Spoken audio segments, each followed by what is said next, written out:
இப்ப பாத்தீங்கன்னா இந்த கஸ்டமருக்கு பாத்தீங்கன்னு சொன்னா போன மாசம் பாத்தீங்கன்னு சொன்னா கரண்ட் பில்ல வழக்கத்தை விட 9,000 ரூபாய் அதிகமா வந்திருக்கு. இந்த மாசம் பாத்தீங்கன்னு சொன்னா 10,000 ரூபாய் அதிகமா வந்திருக்கு. இதுக்கு காரணம் என்னன்னு கேட்டீங்கன்னு சொன்னா பவர் ஃபேக்டர் பெனால்டி. இந்த பவர் ஃபேக்டர் வந்தோடனே எல்லாருமே பண்ணக்கூடிய விஷயம் என்னன்னு சொன்னீங்கன்னு சொன்னா இந்த மெயின்ல வந்து ஒரு கெப்பாசிட்டி மாட்டாங்க. அப்புறம் வந்து இல்லைன்னு சொன்னா வந்து இந்த மாதிரி ஆட்டோமேட்டிக் அதுதான்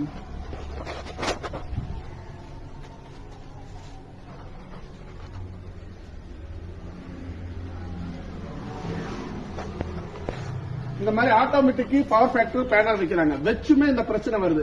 இதுல செய்யக்கூடிய முதல் தவறு என்னன்னு கேட்டீங்கன்னு சொன்னா இந்த மாதிரி வந்து உங்களுக்கு வந்து ஒரு லைன் எடுத்திருக்கீங்க 5 HPயோ 10 HP சொன்னா நீங்க 10 HP சொல்லி போய் அதுக்குண்டான கெப்பாசிட்டி வாங்கிட்டு வரீங்க. அந்த மாதிரி வாங்கினதுக்கு அப்புறமும் கெப்பாசிட்டி மாட்டினதுக்கு அப்புறம் முந்தி விட உங்களுக்கு அதிகமான அபராதம் வருது.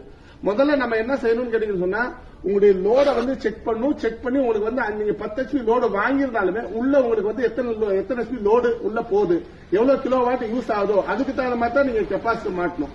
இல்ல அப்படிங்கிற பட்சத்துல உங்களுக்கு வந்து முதல்ல பாத்தீங்கன்னா ஒரு கஸ்டமருக்கு 700 ரூபாய் வந்துட்டு இருந்தது. கெப்பாசிட்டி மாட்டினதுக்கு அப்புறம் 4000 அபராதம் வருது. அதனால வந்து மக்கள்கிட்ட வந்து இந்த கெப்பாசிட்டி பத்தி மிகப்பெரிய ஒரு தவறான புரிதல் எல்லாம் இருக்கு.